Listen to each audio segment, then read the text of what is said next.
Welcome to the TeamCPNZ Quick Connect podcast for another episode where you can stay informed, keep connected, and learn from one another along the way.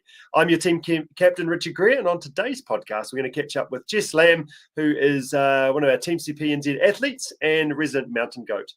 I've had the privilege to spend 3 days in the hills with Jess as we explored various parts of Arthur's Pass across the course of the winter. Jess led from the front and helped push the pace along while helping to educate the group along the way about the flora and fauna that she spotted, which was pretty cool. So cool to be able to spend some epic days in the mountains. But before we get to Jess, a couple of things just to make sure that you're up to speed with our annual bunch ride and run is back 31st of August. A couple of years that we haven't done this. We've done it, I don't know, every year since sort of, I don't know, what have we got, 2008, something like that. So it goes a long, long way back.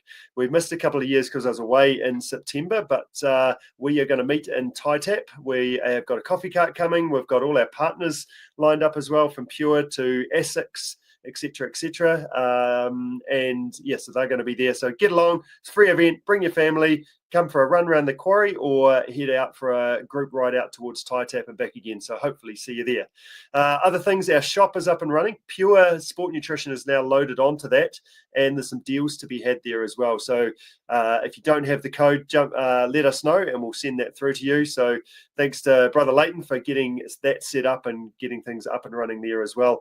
Other notices, the back road is back. Back road 26, we're calling it, the multi-day bikepacking journey, which is going to be on the end of March 2026. Location is going to be announced in the next day or two, or you might already know this as it comes out, but it's basically a gravel bike or your mountain bike. We've already confirmed the support vehicle and we've just confirmed all our accommodation. We've had to change the date from our original plan because we couldn't get the accommodation we wanted and wouldn't really make it quite the same. So you don't need to carry all of your gear, and there's a backup vehicle needed if there's too much of a headwind and the bottom lip goes out. So make sure you find out more about that. It'll be super cool 3 days to be able to spend riding your bike around a key location in the South Island. So without further ado, let's welcome Jessica Lamb onto TeamCPNZ Connect, number 43 and 190 in total of these episodes, podcasts that we'll be doing to talk about our adventure squad and what Jess has been up to. How are you getting on, Jess? Hello, Richard. Yeah, good. Thank you. Thanks for having me. Yeah, thank you so much for taking the time to join us. It's awesome. How are you getting on at the moment? How's your training been going recently? Yeah, pretty good. I just, as of today, finished a training block focused on speed. So I've got a 5 kilometer time trial tomorrow at Parkrun. So that'll be interesting. Okay, how do you feel that's gone, and how you're shaping up for tomorrow? How the legs feeling? Yeah, it felt pretty good. I just did some taper repeats, but I did some like a big hill block in May, April, and then before that I did speed. So it was challenging getting back into speed, but I think I've got there. Yeah, so. Good to hear you got a bit of a spring in your step. I like it. That's awesome. And how are you feeling about your 5K? Will you be a bit nervous and like, oh gosh, this is going to hurt, or you're looking forward to it? Where's your head at? Yeah, I know it's going to hurt. Early in the year I did a sub 20, so I'm going to try to do another sub 20. But I feel like I'm not as speedy as the start of the year, so I'll just go as fast as I can and see how I go. Yeah. Hopefully there's a downhill and maybe a bit of a tailwind booked in, is there? Yeah, I'm doing it at the Scarborough Parkrun, so Sumner Beach. So no hills. Let's just hope there's no wind. Yeah, good stuff. Yeah, it's just about not getting too far ahead of yourself, isn't it? Like not going out of the blocks too hard over those first 500 meters, especially, because that's when it can get ugly. If all of a sudden you're like, I've got a long way to go. It's going really well on my watch 30 seconds ago, but it's not looking so good all of a sudden. Yeah, I always do that. Thanks for the advice. Yeah. Just unpack it one bit at a time. Get rolling through after a K and a half, and sort of settle into those middle Ks. You'll be good. I look forward to hearing from you. Maybe we need you back next week to see how you, as a report of how it's unfolded. I feel like I'm putting more pressure on you. Maybe we should move on. Let's move on. Yeah, good stuff. What's your goal for the summer ahead? What's your game plan, Jess, beyond tomorrow? Yeah, well, my big goal, which is why I want to get a coach again, is I'm training for the New Zealand mountain running champs. But they don't tell us when it is till like 2 months out. So it could be in summer, But yeah, I'm not sure. But otherwise, I've got Tarawera Ultra 50K in February, and the Crater Rim 12K in October. Okay, so what does a New Zealand mountain running champs look like? What are they? Like mountain running feels like it's going to be pretty steep, but are they running up a mountain as we know it for like 3-4 hours, or is it sort of hard and fast, short and sharp? What's generally the course look like? Yeah, so for the senior women's race, it's generally like 10, 12Ks uphill with a 1,000-meter vert. So this year it was at Cardrona Ski Field, so literally just up the mountain. And the year before that, it was at Crater Rim, which is why I decided to do Crater Rim because it's literally the course. So super short and super steep. Yeah, so 12Ks of like hard, blow yourself to bits on the way down, and then unclick your brain from your spinal cord and full send on the way down. Is that sort of how it will go? Yeah, definitely. Yeah. So it's not just to the top; it's to the back down to the start again as well. I think so. Well, I think it depends on where it is. Okay. So for some races, yeah. Yeah. Okay. My tip for downhill is take bigger strides, and then you don't have to hit the ground so much. And hopefully just get across anything that's in your way with the big stride. It does mean you commit to when your foot actually does hit the ground. Okay. I didn't know that, so thanks. Okay. Yeah. So hopefully that works for you. Hopefully it's one of those things, isn't it? Back yourself on the downhill, and on the event day, you kind of have to do that a little bit more. So yeah, hopefully that works well, and you don't end up in a pile of dust somewhere. Yeah, hopefully, good job. Yeah, good stuff. What do you do for work, Jess? What do you do outside of your running adventures? Yeah, I work at a company in Christchurch called Without Waste. So we're based up in Auckland, Christchurch, and Queenstown, and I'm the sustainability coordinator. So I've been there for like 6 months because I just finished uni. But we help big events like Electric Avenue and some running events reduce their waste. So we hand sort through the waste. It's not actually that dirty. Into like organics and recycling. So we divert as much as possible from landfill. Okay, good on you. That's awesome. And what did you do study-wise to be able to get into that role? Yeah, I studied geography and environmental science. So waste is a huge issue environmentally. So that's kind of how I got into it. Yeah, good stuff. Great. And where do you see yourself going with that moving forward? What would you like to achieve? Ooh, that's a good question. I would love to help Aotearoa become zero waste. So going back into that circular economy so that everything's either composted or we reuse things. Yeah, good stuff. Well done. Well done. You're currently working with Grant Guy as one of our coaching team. How have you found working with him and working with the coach in terms of that whole coaching process for yourself? Yeah, it's been super good because I used to be coached at high school, but then kind of self-coached myself at uni for the ultras that I was doing. So it's been good to get back into training blocks because I kind of didn't understand that from my first coach of like 5K speed training, then you have your recovery period and then get into your next block. I think when I was being self-coached, I neglected that with the rest period, which led to a lot of burnout. So it's been super helpful, and I feel like I've gotten a lot faster in a way short amount of time. Yeah, good. I like it. Being efficient, get things done. Yeah, good job. So you booked into our adventure squad that we've just completed across winter, and on reflection, so we had 3 quite different adventures. We had one in May, one in June, and one in July. The weather was always interesting to try and manage, but reflecting on them, well, actually, before we go for that, do you want to describe each one of them for a start? What were they about? Where did we go? Yeah, I can't remember where we went, but the first one, I think it was like the Cully Range, just outside of Arthur's Pass. Yes, that's right. Yeah, on the west coast. So we started up a mountain, and then we went across like some flat part, and then we went back down the other side, and then went back up across the ridgeline and down. That was the first one. It was like 2,000 meters of vert. It was the start of May Meters Month with maybe I chose to do all that. Maybe other groups just chose to not do quite so much vert, but we got it done, didn't we, Jess? And you went the whole way with us. There was only a few of us that went, so did all of that. Some people turned around a bit earlier and went back again. But yeah, it was a Kelly range. So for those people that are looking at that, super cool track, really recommend it. But basically, if you've done the coast to coast and the Deception footbridge, it's the hills that are just on the other side of the road from that track up to the top. Really nice wee hut up there. But we went all the way down to the Taipo River. Got to another hut before turning around and coming all the way back up and over, and we had to hustle to try and not be left behind because we weren't late, but we definitely had a bit of work to do on the downhill, didn't we? Oh yeah. Yeah, good. So that's adventure number 1. Tell us about adventure number 2. Yeah, number 2 was super different. It wasn't as hilly. We started in the same place, and it was kind of just river crossing and rock hopping the whole way. Yeah. I don't know what it's called.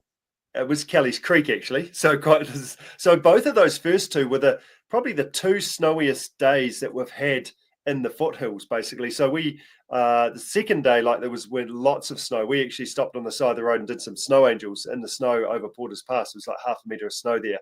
And that particular one, I opened my computer on the Monday and I had to close like 20 tabs of weather conditions and road conditions and where should we actually go. I think we're up to plan, I don't know, A, B, C, D, F, G, H, I sort of thing of that one. But yeah, it turned out pretty well, didn't it? Up the river, up to the saddle that we got to, and managed to get to another hut, our crew, which was cool. And how did you find the saddle, Jess? Like, what was the saddle like? It was different compared to like you get up to a saddle and look down the other side. It was kind of very, very gentle. What was that about? Can you describe that for us? I can't even really remember the second one. I don't know why. Oh, right. Maybe, yeah. So that was where you had so much, like, tussocks were bigger than me. Oh, yeah, that one. Twice as big as you, with mud holes all over the place as well.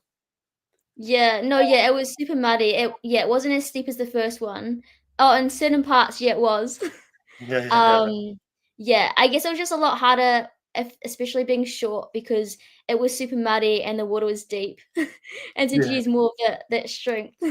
Yeah, that's right. I feel like you definitely you did well on the first one because it was just a grunt up the hill and then down and then back out again.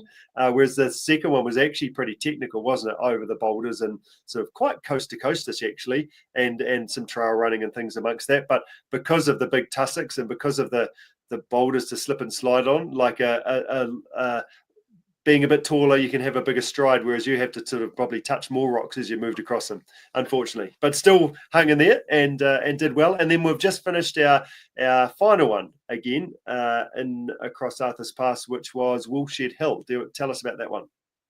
Yeah, so this was only like a few weeks ago, and again we started steep. We went straight up a mountain, and then kept climbing, and then went down, and then up, and then down. So we climbed a few peaks, but we also found snow.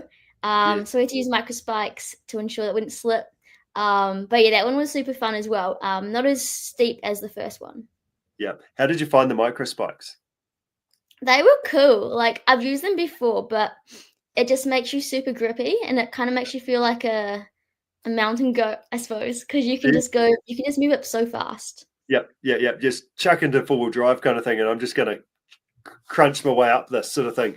And we actually took the micro spikes off a bit early, really, didn't we? On the way back down again, because we're kind of out of most of the snow. There was a couple of slidey bits that were in behind the trees. I think I counted you falling over at least 5 times. I probably did exactly the same. Yeah.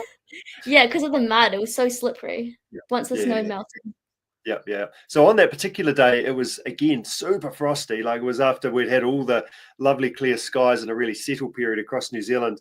We drove up and over Porter's Pass and down the other side, and actually got down to -5 degrees as we're driving around Lake Pearson. And then once we drove past Lake Pearson and out to it was just across Mount White Bridge is where we started, actually at the Horden Shelter. And -5, and it was foggy too, which meant that there was and frosty at the same time. What was the vibe on the start line there, Jess? What were sort of people enthusiastic about that weather? I think everyone was pretty cold. Yeah. Maybe someone, I think, said that they wish they didn't stop your alarm. They just kept sleeping. But I think once we made it to the top and we got the snow and the sun came out, everyone was glad to be there. Yeah, the briefing was brief. Like, okay, let's get this done. It's chilly here, and then it didn't take long before we peeled some layers off, and then actually started warming up. Shorts and t-shirt. Well, t-shirt, maybe not t-shirt, but definitely shorts up the hill, and felt much better, especially once you got up into above the tree line, and just so still up the top of the hill, wasn't it? Oh yeah, it was crazy because we were up quite high and there was no wind, which is pretty rare. Yeah.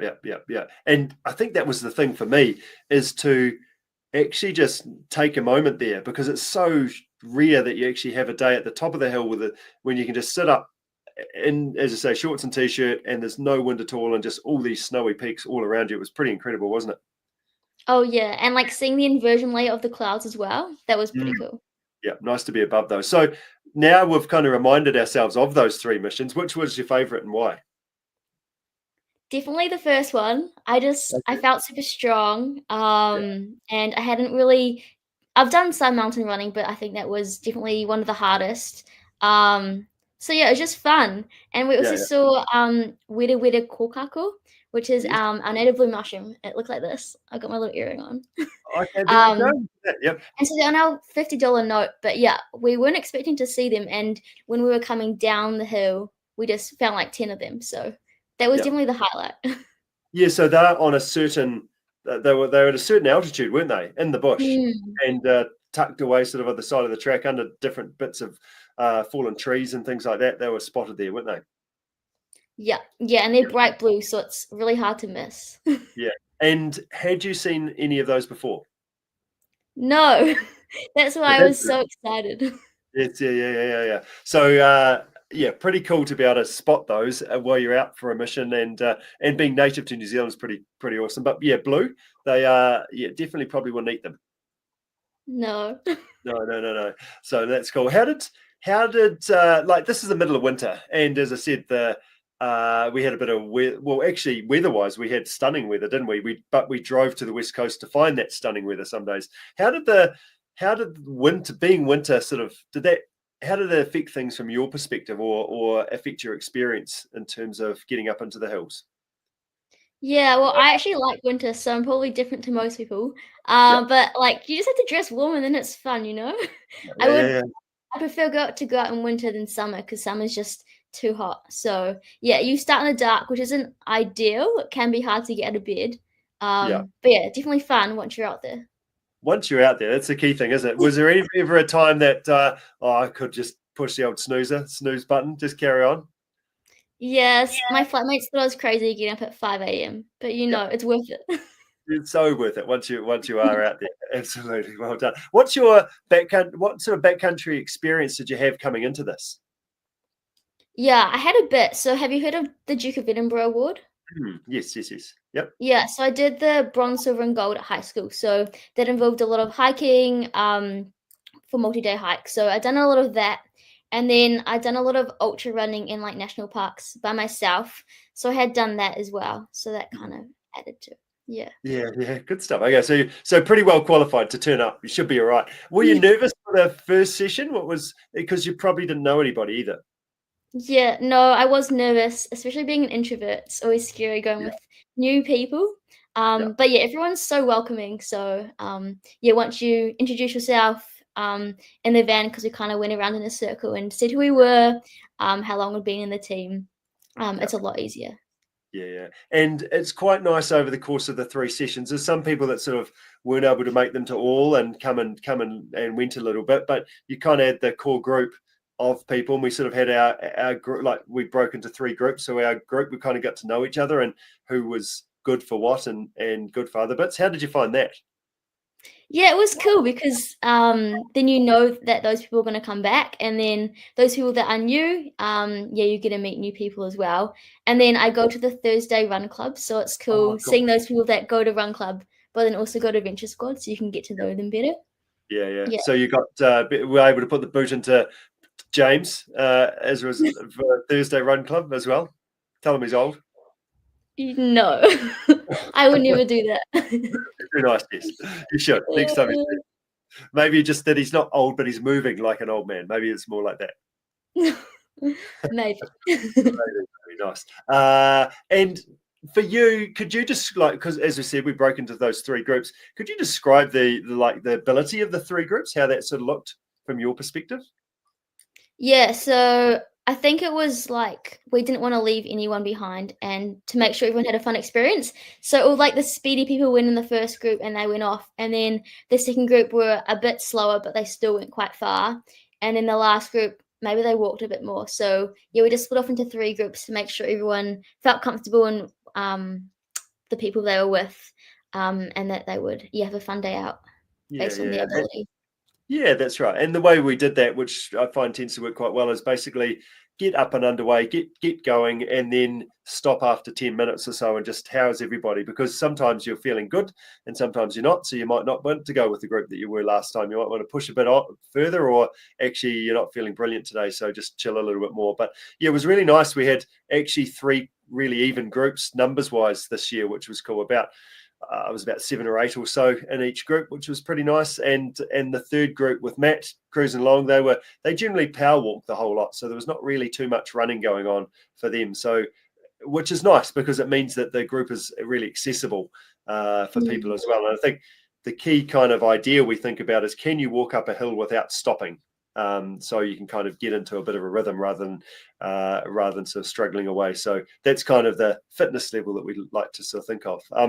But Jess, reflecting on those three adventures, were there any key learnings or takeaways from them? Yeah, I think the main takeaway was that even if it is winter, it kind of seems like it can be more dangerous going to the mountains.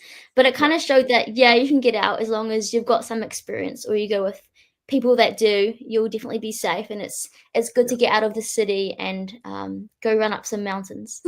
Yeah, because that's the thing, I think, isn't it? You're like, each of those days, to be honest, if I wasn't involved in that group, I probably wouldn't have gone on those days. But you commit to the date.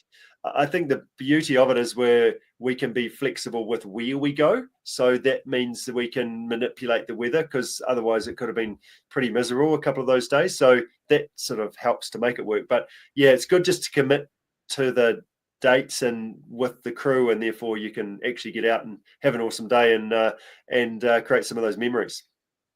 Yeah, totally. And it's such a good way to explore like the Arthur's Pass area as well, because otherwise, yeah, like you said, you might never go there, and it's so close to Christchurch. Yes, yeah, that's right. And has that sort of sparked more ideas of adventures? Did you sort of see, oh, what about that track, or what about that route while you're out amongst it? Or have you got, what's the next sort of mission that you've got on the cards? Oh, that's a good question. I don't actually know. I've done a lot of venturing already this year. So I did the Heafy. Must have been like 2 months ago now. But yeah, definitely want to get more onto the West Coast, because the forest over there is so lush. Yes, yeah, good stuff. How did you find the baking? What was how did you find that? Because that's a key. It's almost a key selling point, to be honest. The baking at the end of the adventure squad, where people bring something along to share with the group. Yeah, it is nice being able to bring something to share, and then when you're feeling tired, like you've been up for 6 hours, you're like, oh yes, I can have some baking at the end, and it kind of gets you through that last hour when you're feeling really tired. Yeah.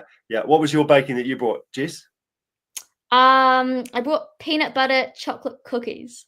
Okay, good stuff. Yeah, one of the maybe was it a negative? I don't think it's a negative. Actually, I do feel like I had to have a little bit of everything to make sure that you just kind of test it and see what it's like, because it's there's quite a lot of effort gone in there, which is pretty cool. But on the last adventure, I actually did find myself, I had I think it was a piece of pizza that I probably was due to eat, and I was getting quite hungry, but I actually chose not to eat it because I knew we weren't too far away from the finish line, so with the baking coming on. Did you partake? So the thing I bought was some hot soup, and then I also bought some hot water to make Milos and things as well. Did you partake in Matt's vegetable soup Milo? No. No, it's probably a thank goodness, because I think he made his Milo, and then he was getting the water to pour in, thinking he was getting some hot water, but accidentally he didn't realize there was soup in this particular thermos. So he had Milo plus a vegetable soup sort of in the same one. So I think the thinking about it was, don't try this at home, kids. Yeah, so next time I bought just vegetable soup, and the time after that I bought just Milo, so that he wouldn't mark that one up again. I thought he made it on purpose, so that's actually kind of funny. Yeah. No, it was definitely not on purpose. He was claiming it. Nice work. Jess, to finish up, I've got a quick 5 or maybe a quick 7, a quick few questions I'm going to throw at you, and you're not allowed to think about it too much, but you're going to give me some answers. So for a start, what's your favorite event that you've done so far? Oh, Mount difficulty ascent. Good stuff. Are you a gumboots or a jandals type of girl? Gumboot. Cool. Favorite location for a training run?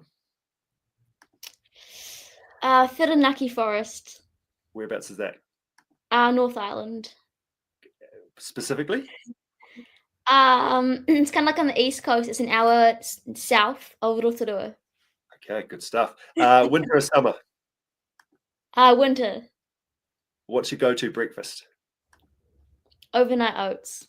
Oh, good stuff. Do you prefer a smooth trail or a real rough one?